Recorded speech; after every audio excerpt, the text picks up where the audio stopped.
La famille est le premier espace où se construisent les valeurs, l'éducation et la foi.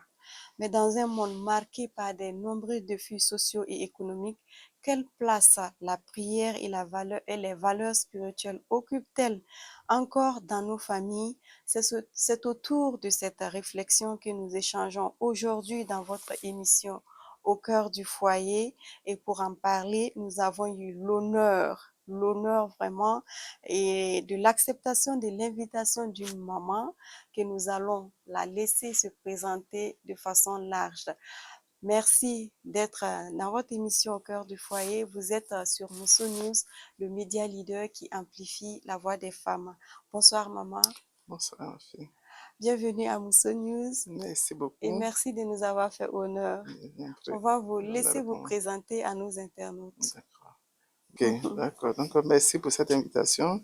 Merci aussi pour le thème, la prière et valeurs familiales, le rôle de la femme dans la stabilité du foyer. Un thème très important. Avant ça, je me présente. Je suis leader d'association féminine. Je suis Patara Ouedraogo Abibou. Je suis une Amazone de la paix. Je m'engage pour l'agenda paix, femmes et sécurité.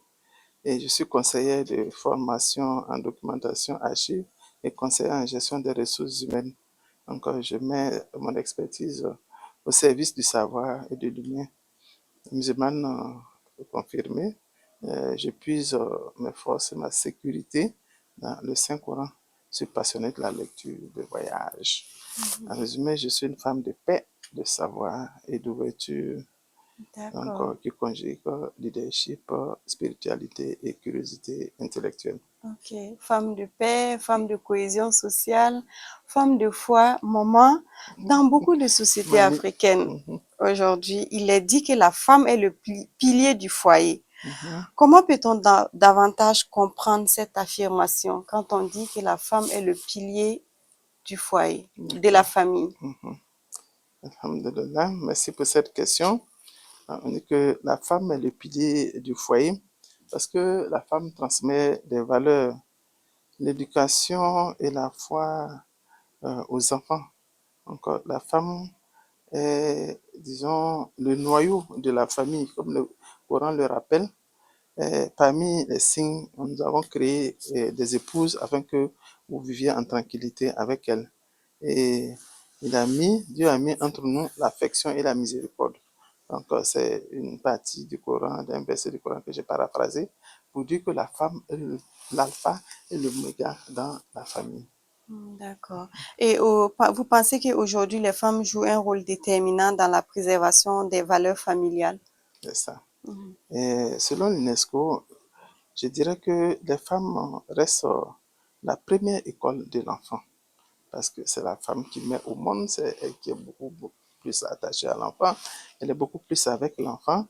Et l'UNESCO dit que la majorité des valeurs sociales se transmet dans la famille. Donc la femme, il faut qu'elle ait de la richesse pour revendre aux enfants, pour les transmettre aux enfants. Donc pour cela, la femme est la gardienne du foyer de son mari et elle est responsable de ce qui lui est confié. Maman, vous parlez beaucoup de l'UNESCO. Est-ce que vous estimez que l'UNESCO est une source? Et la valeur de l'UNESCO que j'ai prise, c'est comparé à ce qui est dit dans le Coran. Donc, On peut il dire y que a un l'UNESCO parallélisme. s'inspire du Non, pas Coran. du du Coran, mais la citation que j'ai prise, l'UNESCO l'a dit aussi. Donc, peut-être que l'UNESCO a pris cette citation aussi dans le Coran. D'accord. Et avec les changements socio-économiques aujourd'hui, est-ce que le rôle de la femme a évolué? Le, le rôle de la femme a évolué parce que nous avons évolué par rapport à nos mamans et vous aussi, vous avez évolué par rapport à nous et ainsi de suite. Et comme la femme est une éducatrice, elle est la gestionnaire du foyer et elle soutient économiquement la famille, pas seulement l'homme, mais vraiment le noyau familial. Donc, les femmes africaines représentent une grande part de l'économie informelle. Parce que quel que soit au village, quand l'enfant va à l'école, ce n'est pas toujours le papa qui est là pour y mettre l'argent ou bien pour nourrir l'enfant. En ville aussi, c'est la même chose. L'enfant est beaucoup plus scolaire quand les petits-enfants viennent à nos côtés et ils demandent les chips et autres. Là. Donc, c'est en fait, la femme est le pilier économique même de la famille. Quelle que soit la manière, le mari même souvent vient emprunter chez la femme, malgré les maigreurs qu'il lui donne. D'accord. Et aujourd'hui, on a l'éducation des enfants, vous l'avez dit, il y a la gestion de la maison et parfois même financière. Tout de suite, vous avez dit, les hommes souvent empruntent et alors qu'ils ne remboursent pas, on va dire comme Il ça. ne rembourse pas. Mais comment on peut trouver l'équilibre dans toutes ces tâches-là sans s'épuiser en fait? En fait, il faut... Vous m'interviewez en tant que femme musulmane ou bien en tant que femme leader? Tous les deux, en Tous tant les que deux. femme leader, Donc, en pour que tant que femme... je sache faire la, Oui. la liaison. Ok, la synthèse alors. En fait, pour l'équilibre des responsabilités, je dirais la foi, le dialogue et le partage sont essentiels. Parce que pour une femme qui a été éduquée et qui a de la valeur et qui sait transmettre ces valeurs-là, il faut qu'elle ait ces rudiments qui sont essentiels. Donc, Allah il dit qu'il n'impose à aucune âme une charge supérieure à sa capacité. Donc, si elle est dans le foyer, cela veut dire qu'elle peut supporter ce foyer, qu'elle peut aller de l'avant avec ce peut gérer ce foyer. C'est un état d'esprit qu'elle doit pouvoir Supporter. supporter et pouvoir s'en sortir. Mais maman, il y a des femmes qui sont dans des foyers qui n'arrivent pas à gérer. Justement, tout ça, fait Mais partie de quand on nos dit que formations. Dieu ne te Il impose donne... à aucune Ah, âme une charge supérieure à sa oui, capacité. oui. Est-ce que parfois, bon, c'est pas... Est-ce que c'est tout le temps vrai, en fait? C'est une parole d'Allah subhanahu wa ta'ala, ça est dans le Coran. Donc pour cela, je vais vous donner même la chose, c'est dans la sourate Al-Baqarah, verset 45, qui dit que, non, Baqarah, verset 286, Allah n'impose à aucune âme une charge supérieure à sa capacité. Et chaque fois que vous êtes dans une difficulté, chaque fois que vous êtes dans une impasse, trouvez toujours le secours d'Allah subhanahu wa ta'ala. Remettez le problème à Allah subhanahu wa ta'ala. Et même quand vous mariez, n'est-ce pas que vous faites la prière d'Istika, la prière de consultation avant d'aller à ce mariage. Et si la prière de consultation est bien faite, Allah vous a orienté cette personne. Vous êtes rentré dans ce foyer. Si Allah n'a pas permis, il n'allait pas accepter ce mariage. Se comprend. Donc, s'il a accepté ce mariage, c'est pour que vous puissiez vous unir pour former un monde meilleur. Mais à la moindre difficulté, si vous faites demi-tour, cela veut dire que vous n'étiez même pas prêt pour le mariage d'abord. Est-ce que vous comprenez? Donc, il faut comprendre que ce n'est pas le foyer seulement. Quelle que soit la difficulté, il faut trouver, quelle que soit la religion d'ailleurs même, il faut toujours chercher le secours de Dieu. Vous parlez de prières de consultation. Il y en a qui le font. Ce n'est pas total, c'est pas tout le temps clair. Mais après, il y a le mariage qui a lieu et il y a le divorce. Non, c'est pas bien fait. Mais Pas... si parce que bon, la femme vous plaît, ou bien que le monsieur vous plaît, puis vous êtes pressé, et que vous ne faites pas bien la prière de consultation. C'est pas forcément dans le mariage seulement que la prière de consultation se fait. Il y a deux postes. Quand des situations sont opposées, il y a que vous confier à Allah subhanahu wa ta'ala. Et si Dieu même vous permet d'aller dans ce sens-là, et qu'après il y a divorce, c'est qu'il y a un problème. Vous devez passer par là pour aller ailleurs. Dieu ne nous ferme pas toujours les portes de sa miséricorde. Il faut toujours voir où est-ce que Dieu nous amène aussi. C'est une expérience que vous deviez vivre. Oui, ça c'est vrai. Et dans certains foyers, les femmes vivent des tensions ou un manque de compréhension. Comment la foi peut-elle aider, les aider, ou en tout cas aider cette femme-là à rester forte? C'est ce que je viens de dire toujours. Quelle que soit la manière, cherchons toujours le secours d'Allah subhanahu wa ta'ala. C'est lui seul qui peut nous faire sortir des situations. S'il avait voulu, il allait nous mettre dans un autre foyer. Et s'il a accepté que ce foyer se forme, et s'il a accepté que ce mariage se fasse, forcément, il faut toujours chercher. Parce que vous êtes marié dans la foi. Et que même si vous êtes marié à quelqu'un d'autre qui n'a pas la même pratique religieuse que vous, mais toujours est-il qu'il y a quelque chose qui vous a guidé. Attrapez cette corde et puis chercher à résoudre le problème. Parce que beaucoup, en tout cas, on est dans des groupes de femmes, beaucoup parfois disent, quand ça ne va pas, il faut ramasser ses affaires et puis partir. Il n'y a pas besoin de prière ou de s'accrocher à Dieu parce que bon, Dieu aussi a beaucoup de situations à gérer. Mais vous dites qu'en toute situation, il faut s'accrocher à Dieu. Est-ce que même si on est en train de mourir dans le foyer, il faut s'accrocher à Dieu et puis mourir? Bon, nous avons des situations. Nous avons des situations où la femme peut se chercher, mais Allah n'aime pas le divorce. Allah est contre le divorce. Quand il y a un divorce, c'est comme si le monde s'écroulait. Et si la dernière solution, il y a comment dire, des, des étapes dans le divorce. S'il se trouve que la situation est invivable et que vous ne pouvez pas vivre dans ce milieu, et vous allez de partir. Il y a des conditions du divorce. Il y a des conditions du divorce. Et même que dans le divorce, normalement, l'homme doit satisfaire sa femme avant qu'elle ne quitte. Tant économiquement que au niveau de la sécurité. Oui, on ne divorce pas d'une femme comme ça. La femme a tellement de droits en islam. Ouais, elle a beaucoup de droits. D'accord. Et que direz-vous aux femmes qui se sentent seules ou peu soutenues dans leur foyer? Elles sont seules, ça veut dire qu'elles ont des problèmes. Et bon, elles doivent s'ouvrir. Il y a des associations féminines sont là pour ça.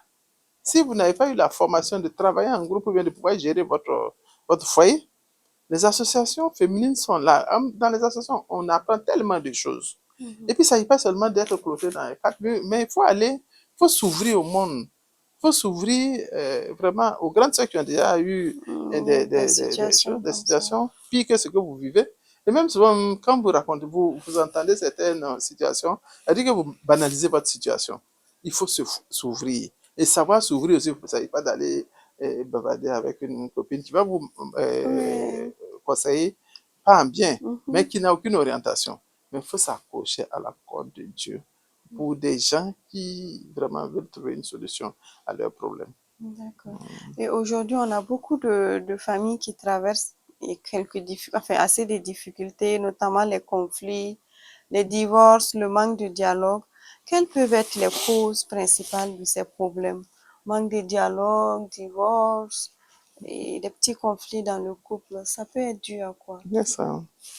Je dirais que c'est le manque de communication, les difficultés économiques, la pression sociale et l'éloignement des valeurs spirituelles. Voilà, donc si vous êtes dans un foyer et que cela manque, c'est difficile. Mais c'est que la communication, ça suffit. Donc la pression est tellement forte que le foyer peut s'évaporer, s'effriter, se fragiliser. Mais Voilà. on sait que parfois, bon, je pense que en off, les hommes le disent, ils sont pas parfois ouverts au dialogue ou à la communication. On sait que beaucoup d'hommes, dès qu'ils descendent le soir, c'est manger, ressortir. Quand ils reviennent, c'est dormir. Le matin encore, c'est le même train quotidien. La femme, un de mes oncles me disait que le foyer, c'est comme un pain. Attraper le bout qui peut te permettre de t'épanouir. Donc, Le foyer, c'est comme un pain. pain, voilà. Dans le pain, il y a 4 bouts. Oui, Donc, il oui. faut attraper le bout qui peut te permettre de t'épanouir. Et là, je comprends vraiment ce conseil, dans le sens que Dieu nous a mis dans une situation de chercher à s'épanouir dans la situation. N'oubliez jamais, Allah n'impose à aucune âme une charge supérieure à sa capacité. Il faut redresser les valeurs qui sont en vous pour mieux sauter. S'il se trouve que vous ne pouvez pas vivre dans ce foyer, vous partez ailleurs. Vous ne voulez pas vivre, il vaut mieux être, comment on dit, comment on dit, seul que d'être mal accompagné. Et ça ne va pas. Bon, le divorce aussi est là, mais qu'on n'encourage pas. D'accord. Et quel est le rôle de la prière dans l'équilibre et la paix d'une famille? La prière est très importante. C'est la prière qui préserve la turpitude et le blâmable, comme le dit le Coran. Quand il y a la prière dans la famille, parlez de communication. Si vous trouvez un homme qui est pratiquant, il n'y a rien de plus simple que la communication, ne serait-ce que les versets que vous allez utiliser même pour la prière. C'est la communication. Voilà. Mais quand vous tombez sur quelqu'un qui ne prie pas avec vous, c'est difficile. Après la prière, vous pouvez faire des petits zikrs, des zikrs, des rappels, Voilà, et la communication peut venir. Mais il Voilà. peut arriver que c'est l'homme prie, c'est la femme qui prie pas. Voilà, quand c'est comme ça, c'est à l'homme de faire, vraiment de l'amener à prier, Mhm. l'amener à prier ensemble. Et là, c'est vous êtes la même religion.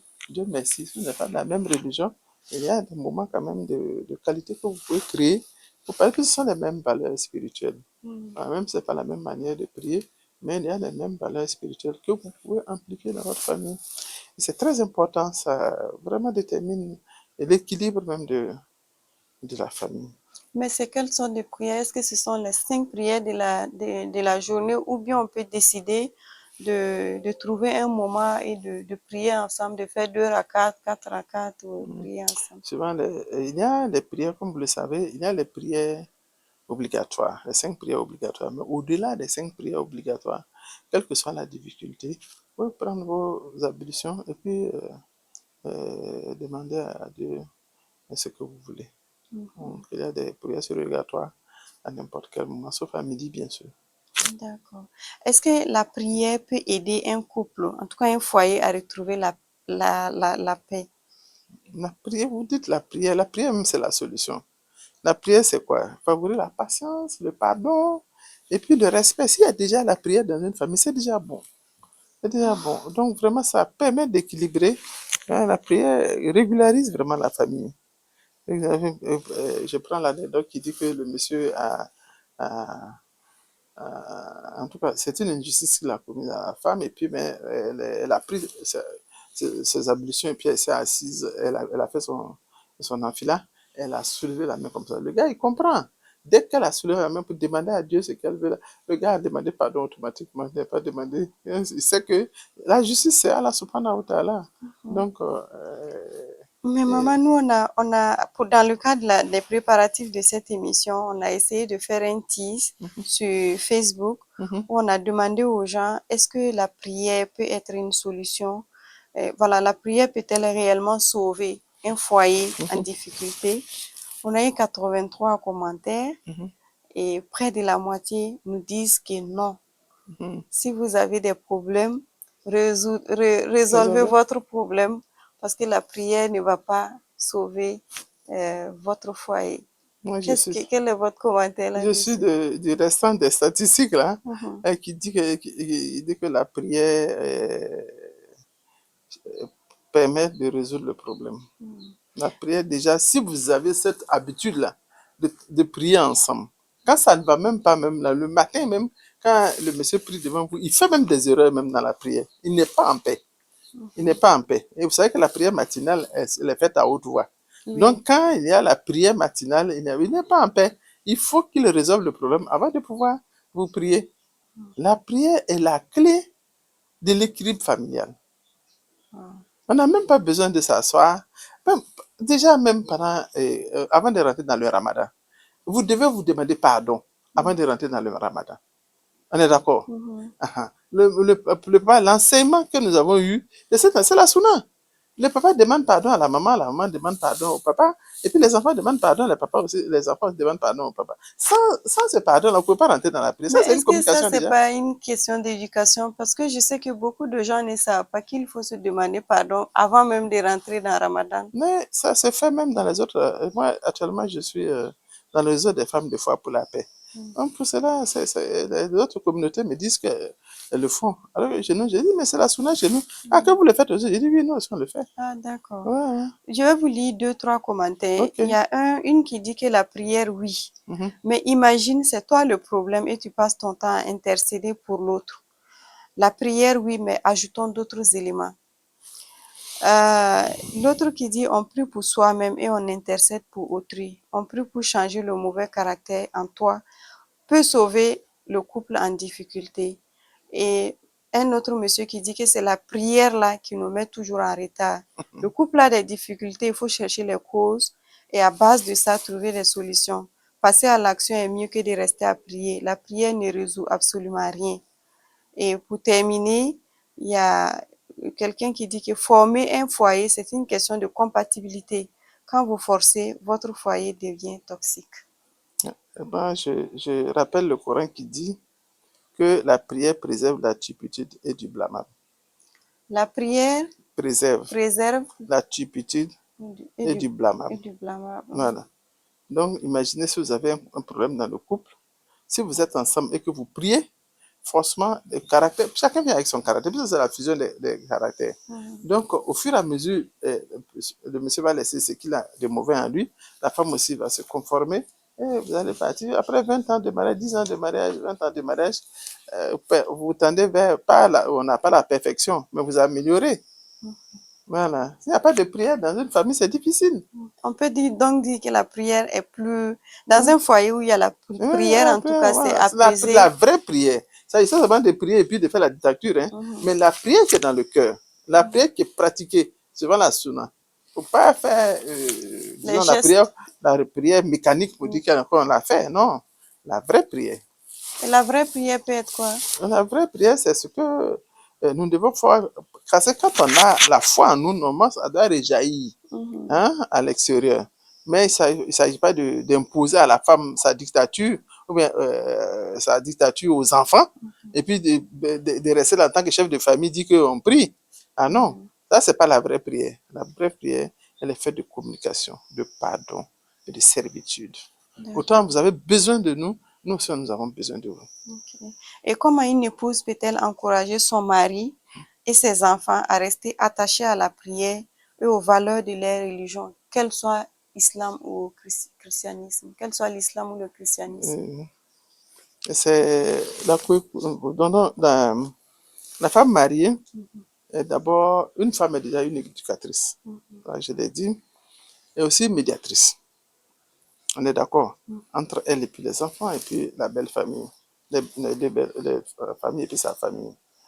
Il ne s'agit pas d'aller dénigrer le mari devant vos parents, surtout les jeunes filles quand elles se marient. Ah, mon mari, oh, moi je ne savais pas qu'il était ici. Vous l'avez dévalorisé déjà. Vos sœurs n'ont aucun respect pour le monsieur.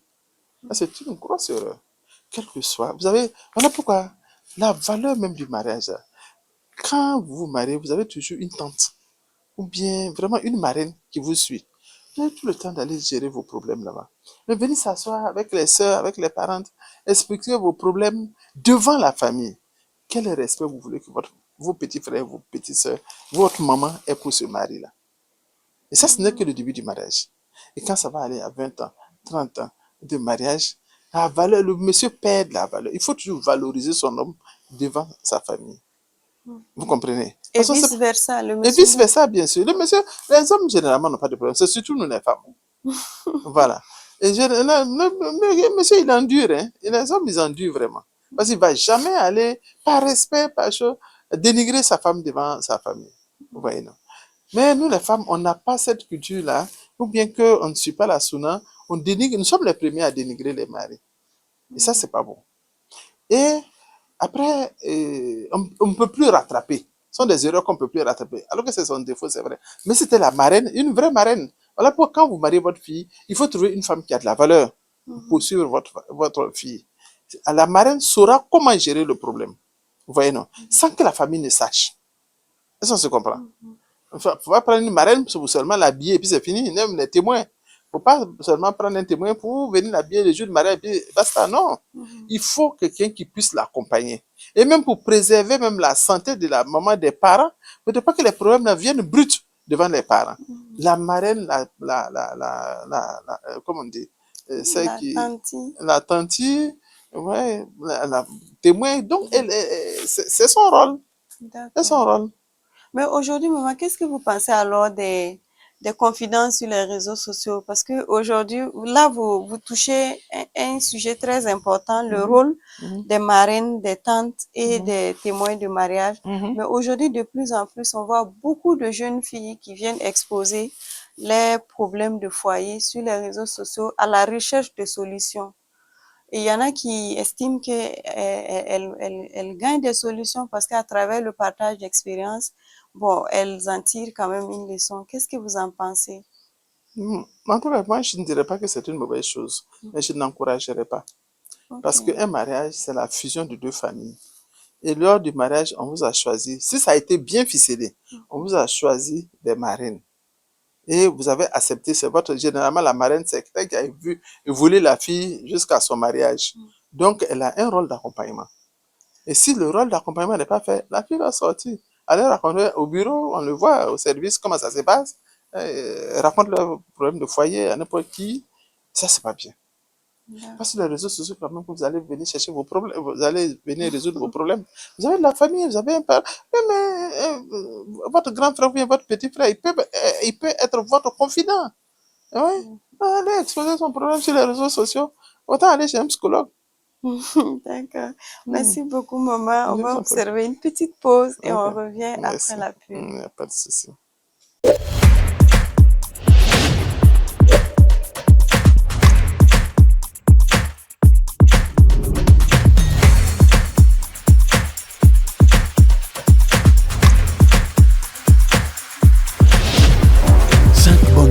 Le transfert d'argent du peuple. Vous êtes à l'émission Au cœur du foyer et aujourd'hui nous parlons de la thématique prière et valeurs familiales, le rôle de la femme dans la stabilité du foyer. Et notre invitée est Madame Ouattara et Ouedraogo Abibou, qui est leader d'association, femme de foi et leader d'association. Alors, maman, quels sont les petits gestes simples qu'une famille peut apporter ou adopter pour instaurer une culture de prière à la maison? Merci. Merci à Moussounous pour cette opportunité et aussi de nous permettre par ce canal de rappeler. De rappeler parce que c'est très important pour la gestion du foyer. Et normalement, quand je vois pendant le ramadan, une femme qui ramasse tous ses enfants, toute la cour, va prier à la mosquée. Moi, je dis que c'est une erreur. C'est une erreur. C'est une erreur. Ah bon? L'homme n'a pas le droit de prier à la maison, sauf les nafils. Et s'il veut, il peut prier, faillir, en quelques heures, quelques prières avec nous.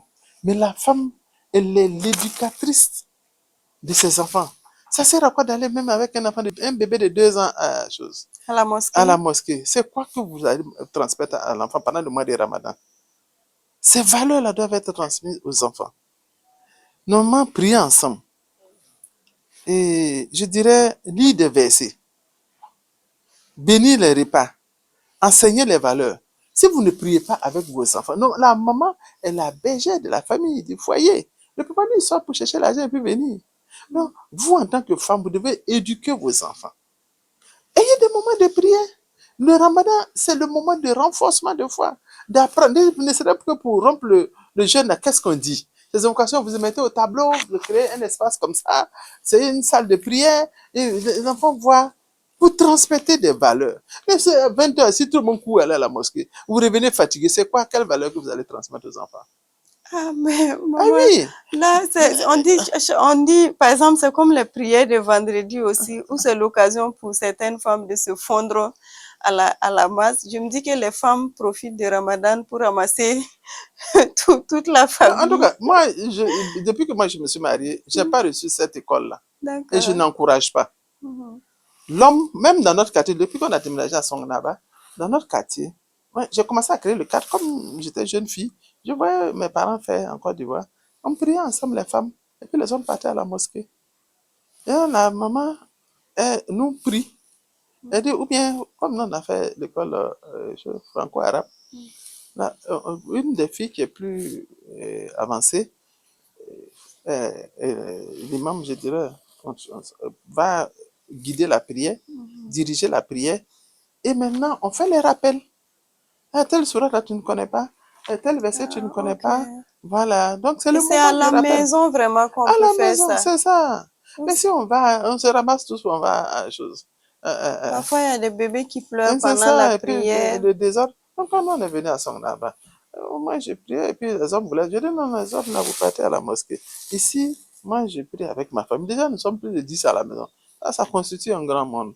Donc, les voisins, les voisines venaient avec leurs enfants. Et puis, après la prière, je leur montrais des versets et tout ça, ce que je montre aux enfants. Et puis, bon, mais pendant la manif, il faut se donner un objectif. C'est un programme.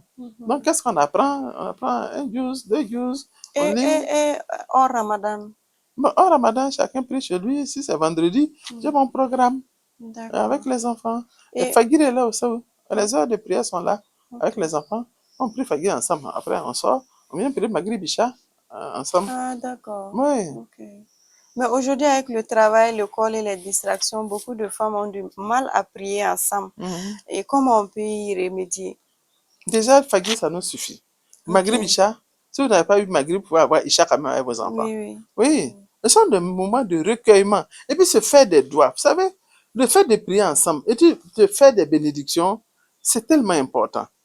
Et puis les enfants font la concurrence. Bon, telle sourate, si tu ne connais pas, la semaine prochaine, d'ici la fin de la semaine, là, ou bien la fin de la journée, tu peux, je vais te donner un bonbon, je vais te donner un cadeau. Ça inspire, Ah. c'est que l'enfant évolue. Ou Mhm. bien, bon, voilà, pour rompre le jeûne, qu'est-ce qu'on dit? L'invocation. Allahumma laka sumtu. Si tu ne connais pas, donc il faut grouiller pour connaître. D'ici la fin du Ramadan, l'enfant va connaître. En ce moment, on évolue. Mhm. On évolue. Voilà. D'accord. Et quels sont les comportements ou attitudes qui renforcent la paix et la bénédiction dans une maison, un foyer? Je dirais la gratitude, La gratitude. le respect. Mhm. Et puis, j'ai mentionné aussi le pardon Mhm. et puis la communication. C'est très Vous important. revenez beaucoup sur la La communication est communication. très importante. Mhm. S'il n'y a pas de communication, il n'y a pas de foyer. La communication n'est pas seulement verbale. Parce que autant nous coachons les jeunes filles, autant aussi nous coachons les garçons. Ils n'ont pas eu cette culture, cette éducation de demander pardon. Mais par son attitude, la femme doit savoir quand est-ce que son mari demande pardon. Ok. Mais si la femme n'a pas ce sixième sens-là, elle va dire que son mari ne communique pas. Pourtant, sa mari, c'est l'homme aussi, il a communiqué comme ça. Ça ne dépasse pas ça. C'est à la femme de comprendre que son mari a demandé pardon. Même sans ouvrir la bouche. Il a demandé pardon. Ah, mais moi, Les ça. signes ne sont pas seulement choses. Non, mais Hein? maintenant, Il y a des signes comme qui les se... mentalités changent, qu'est-ce qu'on fait alors aux hommes pour qu'ils aient le courage d'ouvrir la bouche Et pour justement, demander il ne pardon? faut pas prendre la civilisation de l'Europe là, et puis venir vouloir coller ça ici. Nos papas n'ont jamais demandé pardon à nos mamans. Non. Mais maman, c'est ce que les femmes demandent pour que ça change. Et C'est comme justement, souvent quand on pose les débats, je pense que hier nuit, avec j'étais un peu peinée parce que je lui ai dit, bon, il faut qu'on arrive à comprendre certaines choses. Beaucoup disent que nos mamans ont beaucoup souffert dans leur foyer. ça c'est Pourquoi vrai. nous, on va le faire? Donc, autant même ne pas se marier plutôt que de faire la souffrance D'accord. de subir la Et souffrance de c'est nos ça qui mamans. amène les problèmes là. Hein? Et c'est ça qui amène les problèmes. Vous savez comment nos parents demandaient pardon à nos mamans en son temps? Non, non. Quand le monsieur savait qu'il était en faute, il partait voir lui s'il avait un guide spirituel. Et pas avoir le guide ou bien son témoin, ou bien en tout cas quelqu'un à qui il a confiance. Il faut demander pardon à ma femme. C'est une forme de communication. Ok. Il C'est une envoie forme. quelqu'un Voilà, demander demander pardon. pardon. Ça, c'est déjà bon. Maintenant, le monsieur, vous êtes deux. Et généralement, avec le nouveau couple, vous êtes deux. Le monsieur a fauté. Mais il est là, tout, il souffre. Mais le matin, pendant la prière, il se mélange dans les versets du Coran, dans la sourate. Ça, c'est déjà pardon. Et amenez-le. Il n'a pas appris. Vous avez vu qu'avec nos hommes, on n'a même pas le temps même de former nos garçons. Nous sommes beaucoup plus focalisés sur Sur les les filles. filles, oui. Voilà. Donc, quand quand le garçon se marie, il a beaucoup plus de difficultés que la femme. Bon, c'est à la femme de l'éduquer, puisque la femme est une éducatrice. On a focalisé tout sur la femme. Donc, c'est à lui maintenant de l'éduquer, à elle maintenant de l'éduquer, je dirais. Et pour cela, il faut beaucoup de patience, beaucoup de communication, beaucoup de respect, puis de tolérance. Bâti-l'or, c'est le pardon. Oh, Un bâti-l'or. je ne Mouillou, pense pas c'est que ça, mouillou. Malaran musu ni kuma Ah, nuna pourtant, ja il faut musu mouillou. jamaïne. Ah, il faut le faire. Parce que Il faut. je pense que beaucoup de gens, beaucoup de femmes, bon, ce mouillou-là, Mhm. cette valeur-là, qui doivent incarner les femmes est en train de perdre, si on peut le dire comme ça. Il faut qu'on revienne en arrière. Il faut beaucoup de pardon. Il faut beaucoup de pardon. Parce que si on veut, vous savez, il y a une dame qui a fait les 50 ans dans notre milieu musulman. Mm. Elle a fait les 50 ans de son mariage. Comment vous appelez ça? Noce d'or, je ne sais quoi. Noce d'or, bien c'est quoi? Elle a demandé, ah, mamie, tu vas me donner le secret parce que moi, chez nous, là, ouais, c'est le feu, hein. Elle dit, mais attendez, les gens vont partir. Puis après, mais avec son mari, c'est parfait. Mm. C'est un couple qu'on a toujours vraiment apprécié.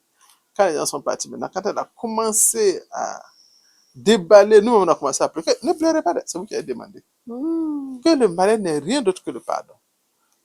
Ce n'est rien d'autre que le pardon. Elle a mouru parce que Lima. Quel que soit le type de mariage, monogamie ou polygamie. On parle de polygamie, on ne parle pas de choses monogamie en islam. L'islam est polygame. L'islam est polygamie. Yeah. Ah, maman, ça c'est un autre débat. L'islam est polygame. Ok, donc que ce soit, enfin, on veut dire dans le mariage polygamique, c'est toujours la tolérance.